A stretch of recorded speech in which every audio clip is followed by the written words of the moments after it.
नमस्कार, सुप्रभात, बहुत स्वागत है आपका। मैं हूं आपके साथ ऋतु ज्ञानवानी। आज सावन का चौथा सोमवार है। सुबह से ही शिव मंदिरों में भगवान भोले के जलाभिषेक के लिए श्रद्धालुओं की भीड़ जमा होने लगी है और पूरा मंदिर परिसर हर हर महादेव के नारों से गूंज उठा है। सावन के महीने में भगवान शंकर की पूजा का विशेष महत्व है। सनातन धर्म में सावन मास का विशेष महत्व है। धार्मिक ग्रंथों में वर्णित है इस मास में शिव परिवार की विशेष पूजा अर्चना होती है। सावन में श्रद्धालु शिवालयों में दर्शन, पूजन और रुद्राभिषेक, जलाभिषेक करते हैं।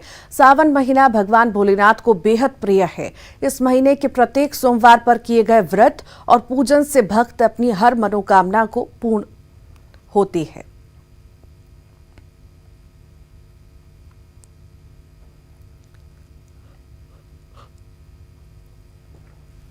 सावन के चौथे सोमवार पर आज सुबह उज्जैन के महाकाल मंदिर में भस्म आरती हुई, जिसमें हजारों भक्त शामिल हुए। इस मौके पर पुजारियों ने विधि विधान से बाबा महाकाल का पंचामृत से अभिषेक किया, तो वहीं भोलेनाथ का विशेष श्रृंगार भी पुजारियों ने किया। वहीं आज शाम बाबा महाकाल अपनी प्रजा का हाल जानने के लिए शहर भ्रमण पर निकलेंगे। प्रतिदिन जिस प्रकार से भगवान की सेवा होती है, आज चौथा सोमवार था और भगवान की विशेष जो श्रावण में सेवा की जाती है वो भस्म आरती में की गई। विशेष श्रृंगार, विशेष मालाएं, भगवान को विशेष वस्त्र सभी धारण कराकर भगवान की धूमधाम से जो आरती है वो संपन्न हुई, जिसका दर्शन हजारों भक्तों ने किया और उसमें भस्म वगैरह भी जिस तरीके से परंपरा से चढ़ती है वो चढ़ाई गई। तो सावन का चौथा सोमवार आज है और बाबा की भस्म आरती में भक्त शामिल हुए हैं। आज प्रजा का हाल जानने के लिए महाकाल निकलेंगे। ज्यादा जानकारी के लिए हमारे साथ सहयोगी अजय पटवा उज्जैन से लाइव जुड़ गए हैं। अजय, आज सावन का चौथा सोमवार है, श्रद्धालुओं की भीड़ मंदिर में उमड़ रही होगी। आखिर बाबा के दरबार में कैसी तस्वीरें देखने को मिल रही हैं?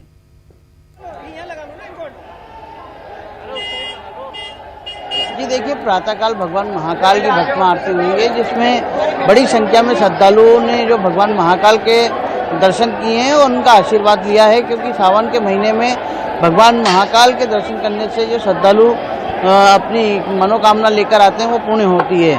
और सुबह से ही जो है लगातार श्रद्धालुओं का लगातार जो है सिलसिला आने का जारी है और बड़ी संख्या में श्रद्धालुओं ने अभी तक जो है भगवान महाकाल के दर्शन किए हैं।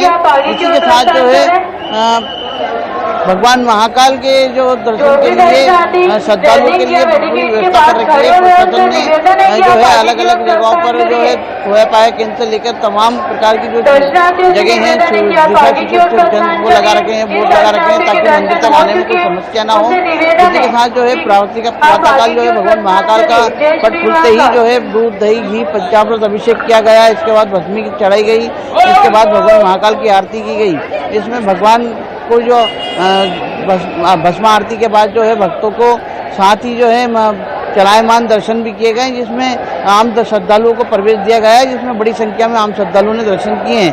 अभी जो है हजारों की संख्या में श्रद्धालु भगवान महाकाल के दर्शन कर चुके हैं और अभी और आने का सिलसिला लगातार जारी है, क्योंकि शाम को भगवान महाकालेश्वर अपनी प्रजा का हाल जानने निकलेंगे और उसमें भी बड़ी संख्या में श्रद्धालु आने की संभावना जताई जा रही है। जी बहुत बहुत शुक्रिया अजय, आप लगातार बने रहिएगा। फिर आपके पास लौटूंगी अगली खबर पे। रायपुर से बड़ी खबर है, आज युवाओं को सौगात मिलने जा रही है। सीएम भूपेश बघेल युवाओं को सौगात देंगे। बेरोजगार युवकों के खाते में राशि ट्रांसफर करेंगे। बेरोजगारी भत्ते की राशि ट्रांसफर होगी। 31 करोड़ 71 लाख की राशि ट्रांसफर होगी। 1 लाख से ज्यादा युवाओं का फायदा इसमें हो सकेगा।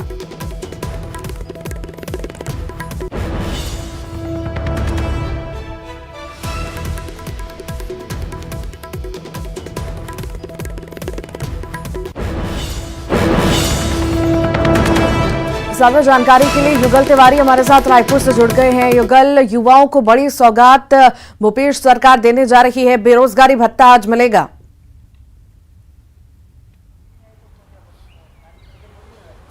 जी देखिए, ऐसे बेरोजगार युवक हैं जिन्हें आज फायदा होगा। लगभग इनकी संख्या 1 लाख से अधिक है और 31 करोड़ 71 लाख रुपए सीधा ट्रांसफर इनके खातों पर किया जाएगा। युवा हैं जो अब अपने जो प्रतियोगी परीक्षा है उनकी तैयारी करते हैं।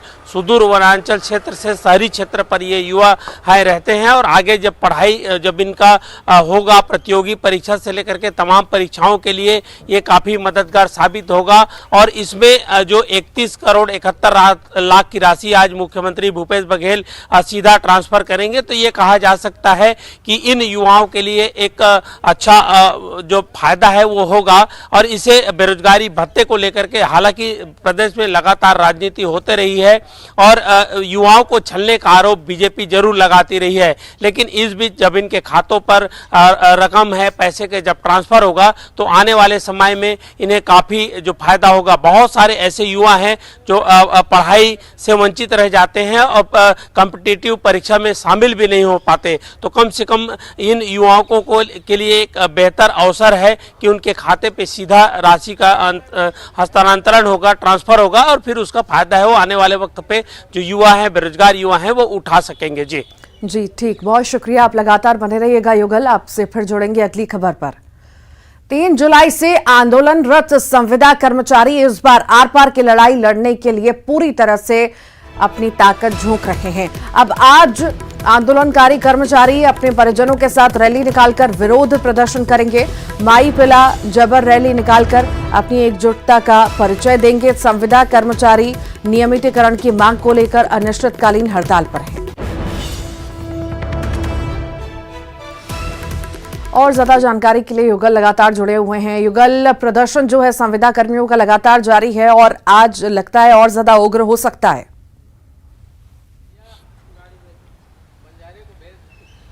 जी देखिए, आज संख्या बल के साथ पूरे जो संविदा कर्मचारी हैं वो उपस्थित होंगे। 45,000 कर्मचारी 3 जुलाई से लगातार आंदोलन पर हैं। अब उनके आंदोलन पर उनके अभिभावक हैं, माता पिता हैं और बच्चे हैं, पत्नियां हैं, अपने तो वो सब शामिल होंगे। तो ये कहा जा सकता है कि बड़ी संख्या में लोगों की उपस्थिति रहेगी और ये अपनी नियमितीकरण की मांग को लेकर के लगातार विरोध प्रदर्शन कर रहे हैं।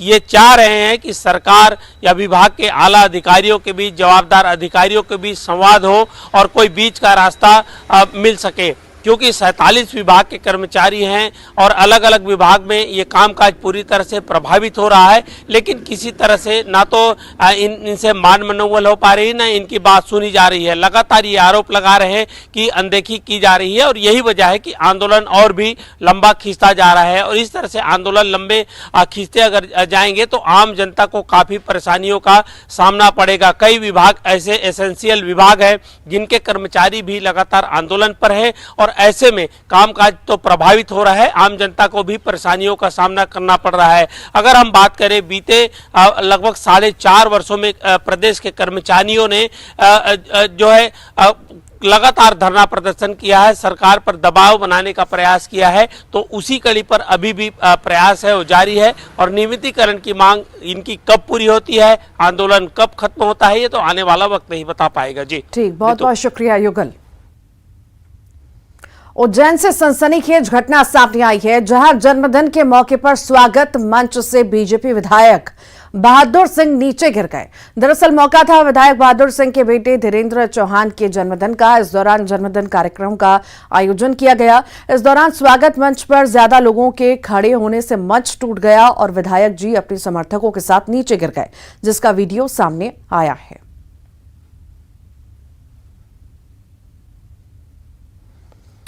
और अजय पटवा हमारे साथ जुड़ गए हैं। अजय, विधायक साहब के बेटे का जन्मदिन था और मनाने के लिए सभी जश्न में डूबे थे और इसी दौरान मंच टूट गया, कैसे, क्या बताइए।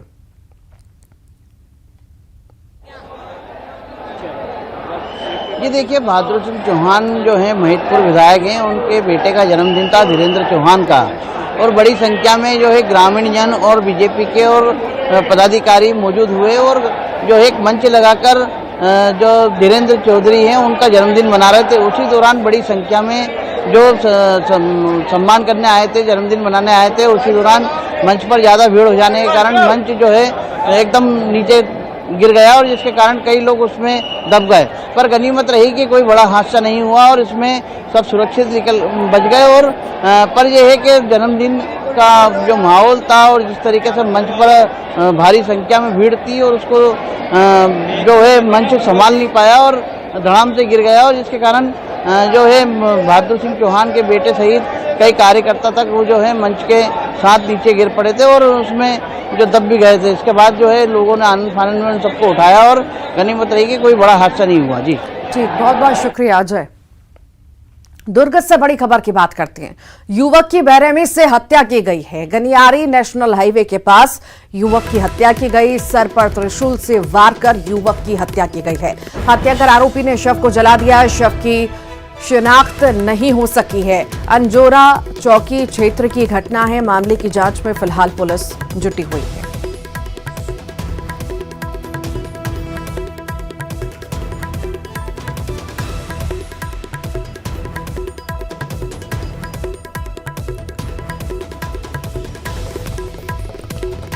ज्यादा जानकारी के लिए मिथिलेश हमारे साथ जुड़ गए हैं। मिथिलेश, युवक की निर्मम हत्या की गई है, आखिर शुरुआती जांच में क्या कुछ सामने आ पाया है?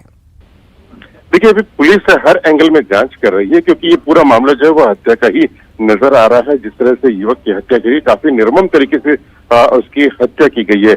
पहले ये प्रतीत हो रहा है कि उसके गले में जो त्रिशूल मारा गया और जब वो मर गया तो उसके बाद में उसकी पहचान छुपाने के लिए अज्ञात आरोपियों ने उसके ऊपर में लकड़ियां डाली और उसको आग लगा दिया। आग लगने से युवक का जो है कमर के ऊपर का हिस्सा पूरी तरह से जल गया है। इस वजह से शिनाख्त नहीं हो पा रही है। हालांकि पुलिस को इस समीप ही एक बाइक मिली है और एक आधार कार्ड मिला है जिसमें नाम लिखा हुआ है। उससे पूछताछ की जा रही है, उनसे घर वालों से पूछताछ की जा रही है और इस पूछताछ के बाद में शायद उसकी पहचान संभव हो सके। लेकिन जब पहचान नहीं हो रही है तो इस पूरे मामले को फोरेंसिक डिपार्टमेंट देख रहा है और इसकी जो डीएनए रिपोर्ट आएगी उसके बाद ही कोई स्पष्ट रूप से ये कहा जा सकेगा कि आखिर ये युवक जो है वो कौन था। तो फिलहाल पूरे मामले में ये पुलिस जांच कर रही है। निश्चित रूप से जो जिस तरह से घटना हुई है काफी चिंताजनक घटना है और काफी सोची समझी साजिश लगती है इसमें, क्योंकि सुनसान क्षेत्र में युवक का शव मिला जिसको ऐसा प्रतीत होता है कि इसको पहले निजी तरीके से वहां लेके गए होंगे। बहुत बहुत शुक्रिया मिथिलेश। सतना से बड़ी खबर की बात करते हैं। दो गुटों में जमकर विवाद हुआ है। जमकर लाठी डंडे चले हैं। दोनों पक्ष ने एक दूसरे पर डंडे बरसाए हैं। 6 से ज्यादा लोग घायल बताए जा रहे हैं। सिटी कोतवाली क्षेत्र की घटना है। पन्ना सतना मार्ग पर ओवर ब्रिज का ये पूरा मामला आपको बता रहे हैं। ज्यादा जानकारी के लिए शिवेंद्र हमारे साथ जुड़ गए हैं। शिवेंद्र, दो गुटों में विवाद हुआ है, मारपीट हुई है, क्या विवाद बताया जा रहा है? देखिए, जो विवाद है ये शराबखोरी को लेकर हुआ है।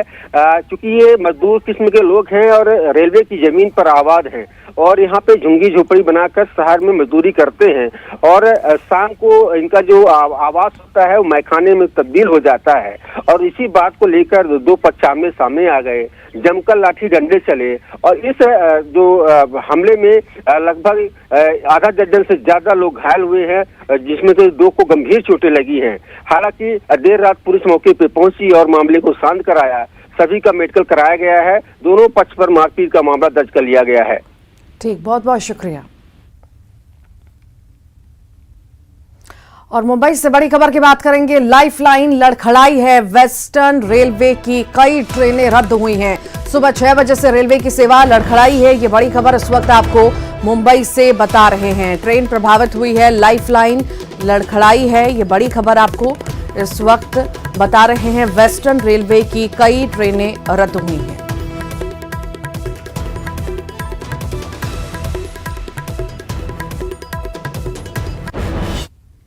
और आइए देखेंगे 25 सेकंड में खबर। पाकिस्तान के खैबर पख्तूनख्वा में जोरदार धमाका, कम से कम 35 लोगों की मौत, 80 से ज्यादा घायल। जम्मू कश्मीर के कुलगाम में आर्मी जवान लापता, ईद पर छुट्टी लेकर आया था घर। सेना ने इलाके में सर्च ऑपरेशन किया जारी। 72 घंटे बाद आया सीमा हैदर और सचिन का नया वीडियो। सुरक्षा और पारिवारिक कारणों से रिश्तेदार के घर पर रह रहे हैं। दोनों 5 दिनों से नहीं आए हैं सोशल मीडिया के सामने। अंजू के पति अरविंद ने किया बड़ा दावा, अपने बच्चों की और अपनी जान पर बताया खतरा। पाकिस्तान से फोन पर अंजू ने दी थी किसी भी हद तक जाने की धमकी। सीएम नीतीश कुमार को लेकर केंद्रीय मंत्री रामदास आठवले के दावे पर सुशील मोदी का बड़ा बयान। कहा, नीतीश के लिए एनडीए के दरवाजे बंद, आना भी चाहें तो बीजेपी तैयार नहीं। अतीक के वकील विजय मिश्रा गिरफ्तार। उमेश पाल हत्याकांड में शामिल होने और हत्या की साजिश रचने का आरोप। लखनऊ से प्रयागराज पुलिस ने किया गिरफ्तार। दिल्ली में रफ्तार का कहर, ट्रक ने कार को मारी टक्कर। हादसे में पुलिस इंस्पेक्टर की मौत।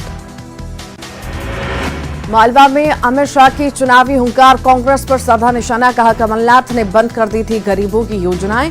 शिवराज सरकार में लगातार हो रहा विकास। दिग्गजों के साथ होटल मैरियट में हुई बैठक।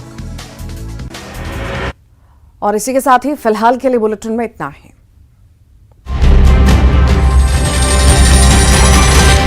आज हम बात करेंगे इंदौर जिले की देपालपुर विधानसभा क्षेत्र की।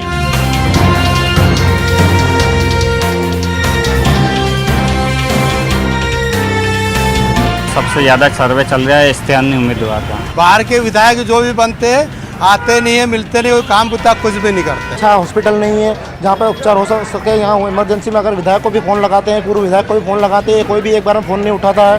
अब यहाँ स्थानीय नहीं है तो सभी को दूर जाना पड़ता है, मिलते नहीं है। पानी की समस्या है ना, रोड और व्यवस्था सही नहीं है। बहुत कम आते, काम ही नहीं करते, मिलते ही नहीं है। और यहाँ का स्थानीय उम्मीदवार है तो विधायक के घर कब भी चले जाते हैं। हेडलाइंस प्रेजेंटेड बाय पेट सफा आयुर्वेदिक चूर्ण। पेट सफा तो हर रोग दफा।